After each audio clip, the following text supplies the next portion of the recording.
Annelie. Dis reg, ja, gaan dit. En self. Goed, dankie. Melissa, ek sien my naam sê Christian, maar ek is nie Christian. Dis reg. Annelie, is jy, van wat se studie af is jy? Lifestyle, Body20 ja, lifestyle. Ja. En jy oefen daar, of is jy een van die trainers? Ja. Nee, ek oefen daar. Okay. Lekker. Ons gaan nog so 'n paar minute wag, dalk kom hier nog mense, anders is dit net ek en jy. Okay.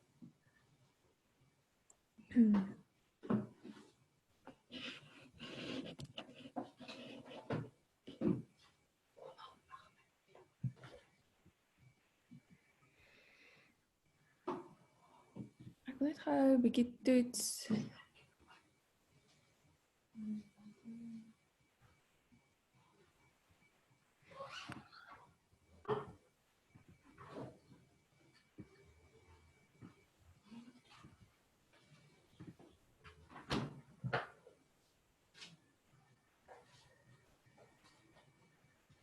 Annelie, sien jy die PowerPoint presentation nou voor jou?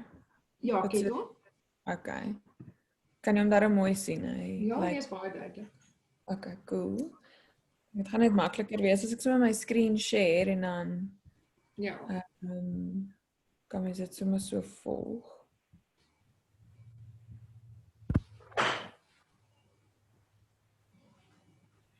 Wat was nou? Okay. Sal net nog 'n paar minute wag.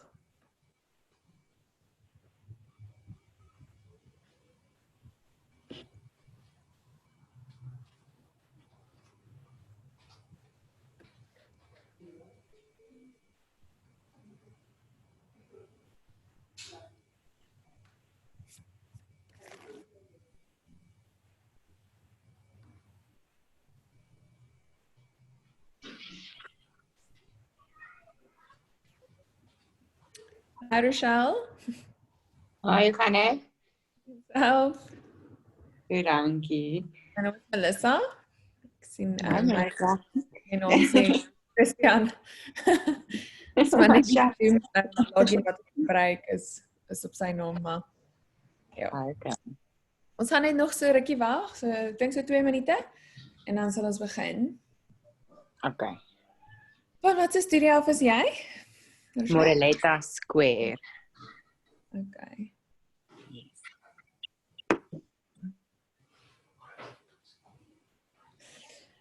En is die lockdown daarom nog okay gewees so ver vir julle of wil julle al uit die mure uitklim? As jy maar dan kon ons die studios oopgemaak het, so dis 'n pluspunt. Ja. Ja. Is jy een van die trainers of oefen jy daar? Eienaar. Eienaar, okay. Yes, eienaar. En ons het by CV en Stian het ons daar so oorgevat. Okay, lekker. So julle kon vandag oopmaak, nee? Ja. Ja.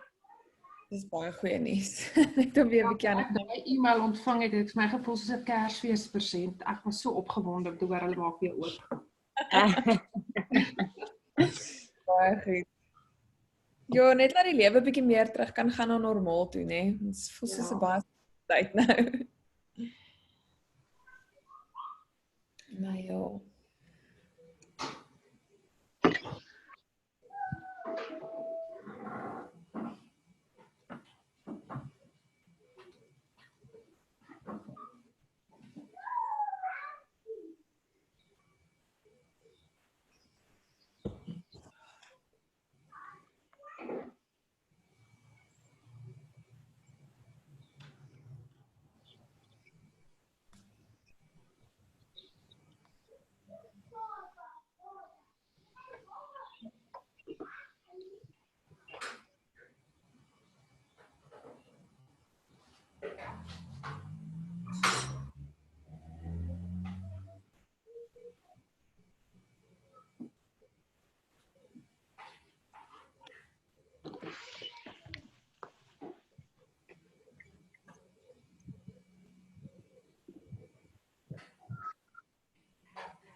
ek dink ons gaan maar begin. As daar enige ander mense is wat maar laat inkom, dan is dit nou nie die einde van die wêreld nie. Hulle kan maar net inskakel. Maar net seker maak julle kan mooi die presentation al sien, hè, Rochelle? Ja, baie dankie. Yes. Ek gaan die presentation maar in Engels doen, want hy is in Engels. En die ander ding is, ons rekord hierdie sessies vir wie dalk na die tyd wil kyk. Jy weet, gaan kyk as hulle nou nie nou kon ingeskakel het nie. Ek sien ons het nou nog 'n hand gekry wat ons join. Okay, so I'm going to start with today's topic. Today, or this whole week, we're actually talking about brain health and specifically brain foods that's, promoting brain health and healthy brain aging. And it's really, I think it's very important. It's an important topic to actually look at. And yeah, I think you guys can interrupt me if you have any questions while we go through the presentation, but we'll go through the presentation and then afterwards we'll just have some discussion and maybe think about some practical ways that we can implement these foods. Okay, so I saw this quote and it was actually very, very cool for me to see. It says, what you eat matters, especially for your gray matter. So we know that the brain is mostly made up of gray matter, and that's actually what makes the brain at the end of the day. So what we eat really does impact the brain significantly. So it is important to look at our diet and to make sure that we are consuming foods that promote brain health and longevity of the brain.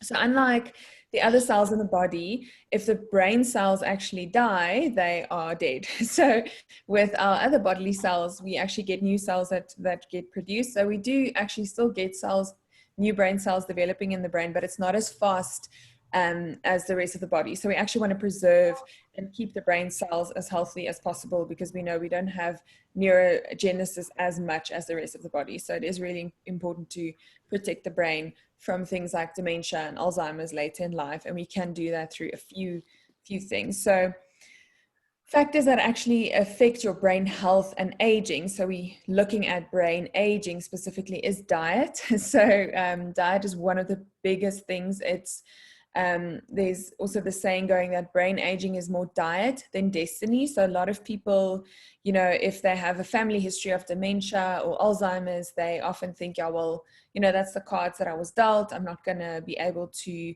get away from that. But that's actually not the end of the world. We see that brain aging is more diet than destiny. So we can actually still do something about it. It's about only, I think, less than 1% of the population that can actually, will develop Alzheimer's because of their genetics. So that really leaves majority of us still to be able to have an effect on our brain, health and the aging of it through the factors like diet, and then also sleep, stress, environment, and exercise. So we know sleep is really important, not just for brain health, but for health in general and weight management and so forth. So sleep 7 to 9 hours every night, trying to have that good routine where you go to bed at the same time, more or less, and wake up at the same time, more or less. Stress, that's quite an interesting topic, especially in this time. We know that a lot more people have stress in this time because it's a very strange season. So we can't necessarily get away from having stress, but it's the way that we manage stress. So thinking of things that will help you manage your stress better. And then your environment, physical environment. So looking at pollutants and which things you bring into your life. For example, the products that you put on your body in terms of creams, or the things you put in your mouth, of course, drink-wise, or smoking and that type of thing. And then, of course, emotional health as well, relationships with people, and just taking care of yourself is also really crucial and has an effect on your mental health and brain health. And then exercise. So we know exercise is so important for mental health and brain aging and just general health. So at least you guys are at Body20, so that's great. So we have that checked. So hopefully today we'll be able to check the diet component as well. So the brain's needs. So the brain has very different needs than the rest of the body. So we often think of the brain and the body as one thing, and they need the same thing. And it's actually not as simple as that, because the brain actually has a blood-brain barrier. So there's like this gate between the body and the brain, and the brain actually only allows certain substances in. You know, it really depends on what the brain needs at that time, and only certain amounts of things and certain substances can actually go through to the brain. So that's really incredible to know that the brain is so protected. It really protects itself. But we also need to be able to give it that substances to go in to actually feed the brain and to protect the brain. So water, 80% of your brain is actually made up of water. So that's a massive amount. So if we're thinking about not drinking adequate amounts of water, and this is actually such a broken record, we always try to get it into our mind that we really need to drink enough water, not just for brain health, but for optimal health in general. But studies actually show that with like a small 2% dehydration in the body, which is really small, it can lead to neurological symptoms like fatigue, difficulty concentrating, decreased attention span, and so forth. So if you are seeing yourself, you know, struggling to concentrate, or even your kids struggling to really get that attention span to go a bit longer or to concentrate, make sure that they are drinking enough fluids throughout the day. And then it also isn't just only about increasing consumption of brain healthy superfoods, but it's deliberately reducing the foods that actually harm the brain. So that's typically also something that we see, and we will see in this presentation, the top 10 foods to the brain, but we need to consciously decrease foods that actually reduce that harm the brain at the end of the day. So it's really a balance. We can't just do the one, we actually have to do the other one as well. So we're going to go into that more detail now. So before we jump into the top 10 brain foods, I just want to ask, is there any questions so far or any comments?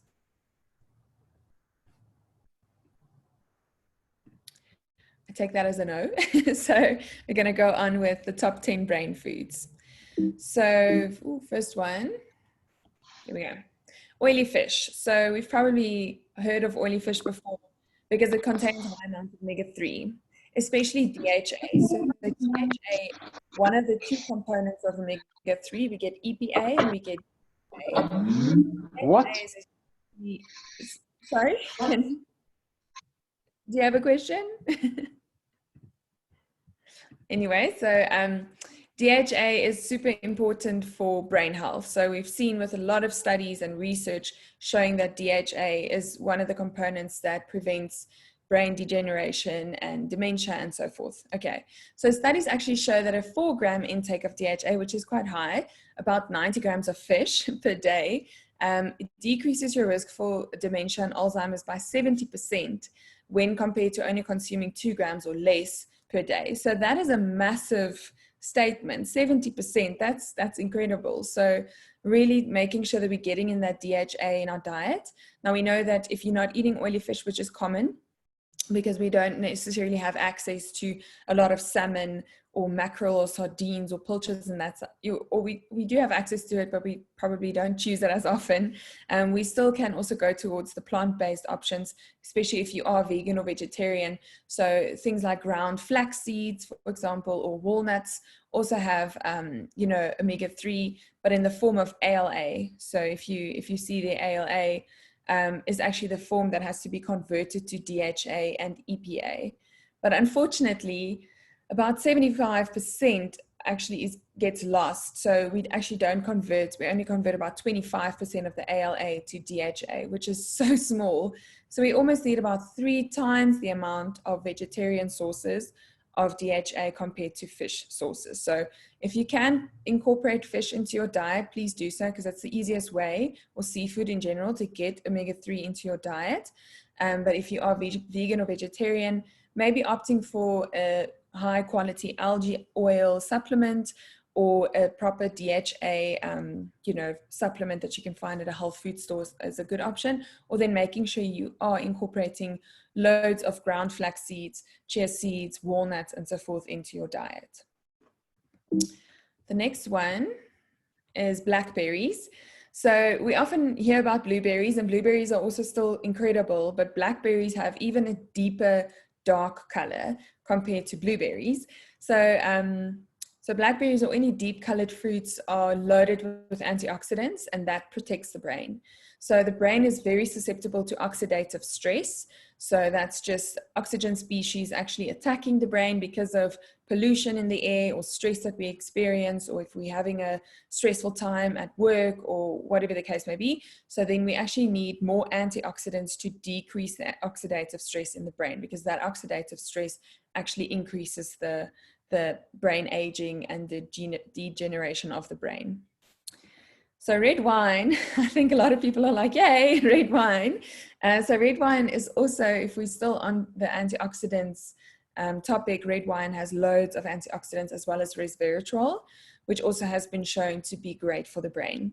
So centenarians, so people living for 100 years or plus, actually that we find in the blue zones, especially in Italy and so forth, they actually consume red wine daily, but here's the big but, it's one really small glass, about a glass that you see in this picture, for women per day, and 2 small glasses for men per day. So really is that moderation. So we actually can't say, yeah, red wine's great for the brain, so the more the merrier. That's actually not the case. It's really small amounts of that red wine per day. If you don't drink alcohol, I mean, you can just leave this out. It's not an issue. But if you do have alcohol, maybe opt for red wine as far as possible, but also small amounts. Avocados. Avocados are a brain must. So they actually provide amazing essential fatty acids, which also is important for brain health. So I know that avocados sometimes can be a bit more expensive. So at least there's 10 foods. So trying to have a variety of these foods in your diet is actually great. Avocados, together with other nuts and seeds, also provide those essential fatty acids. So just getting in that healthy fats at the end of the day is really crucial for the brain. So onto that point, nuts and seeds, almonds, walnuts and Brazil nuts, flax seeds and chia seeds are nothing but good for you. So really, except if you're allergic to it. But if you're not allergic to it, it's really amazing. It has loads of essential fatty acids that actually promote the brain health.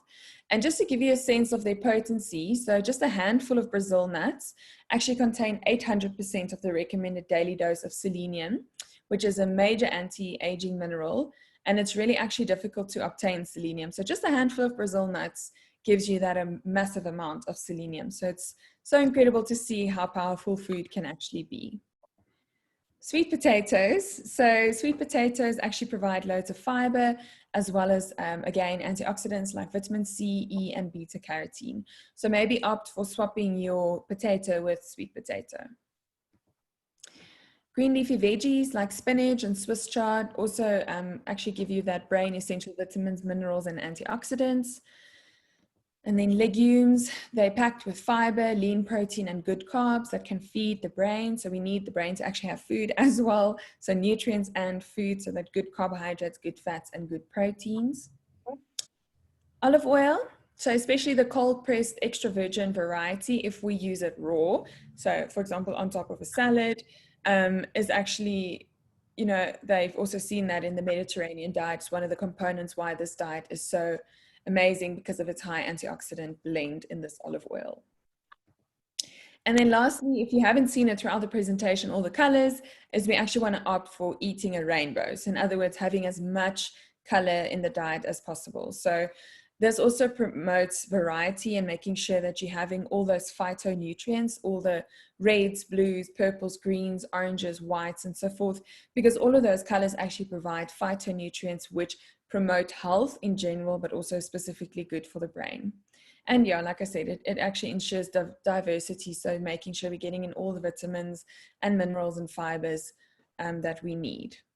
So to just go back to the previous point that I made, is that we can't just incorporate all these good things, but still have all the bad things with that. So it's kind of, you know, that good balance of not having too many harmful foods and still incorporating good beneficial foods for the brain. So harmful foods for the brain include processed foods. So like your processed cheeses, your processed meats, and of course your processed cereals or bars or chocolates and those types of things that's been through so many processes that you actually can't even recognize, you know, the specific ingredients in the food. So other thing is, sorry for the spelling error there, food's very high in saturated fats. So there's a lot of controversy around saturated fats, with people being on the high fat diet or the ketogenic diet, where saturated fat is incorporated quite significantly, but studies still show that the saturated fats may in some individuals increase inflammation, which then also is not great for the brain. And then foods containing trans fats. So trans fats are very, very bad for your health. They're bad for your heart health as well, but especially brain health. And you'll find trans fats in things like margarine or things that's using hydrogenated vegetable oils, for example, margarine, or things, you baked goods that you'll buy in the shops like muffins or ready-made things. So be sure to look out for those things. So at the end of the day, it's just easier to go back to basics. Try to go for whole foods or to make your own things at home so that you can control what actually goes in into the food and into the ingredients. So that's just a presentation on that. And then now we can actually just chat about if you have any questions, or if you have any suggestions or ideas how you want to incorporate these foods into your diet. Is there any questions?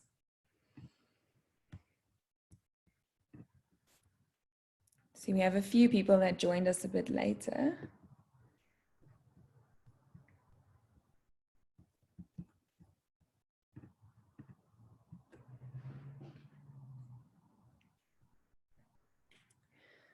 So at the end of the day, it's actually just that, that balance that we need. I think it's quite difficult and maybe overwhelming to think that you have to incorporate all of these foods into your diet, because some of it might be more on the expensive side if you think about the oily fish and all the nuts and the seeds and so forth. But just trying to have that, variety where you're trying to incorporate some of the foods on this list at least once a day. You don't need to incorporate all 10 of them every single day, but just trying to have that diversity and seeing how you can incorporate them into your diet throughout the week, even if it's just a few ingredients from this list. And then, of course, like I said, trying to reduce the foods that are seen to be harmful to the brain.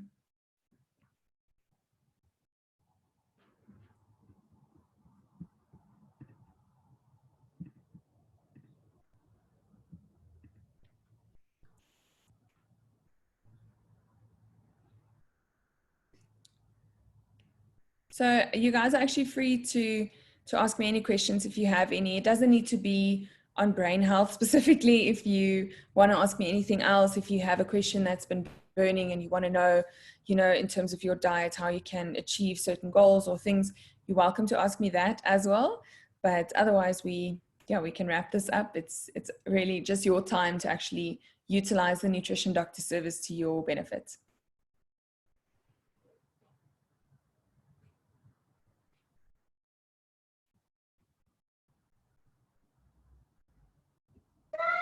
So the only question I have is, will you be emailing this to us? The presentation? Yes. Yes, we can do that. We also are recording these sessions. So if you do want to go watch it again, you are welcome to. We'll load it up on the website. But Okay, we'll definitely make the presentation available to you as well if you want to go through it again. And okay, perfect. Okay, thank you. It's a pleasure. Any other questions or comments or anything?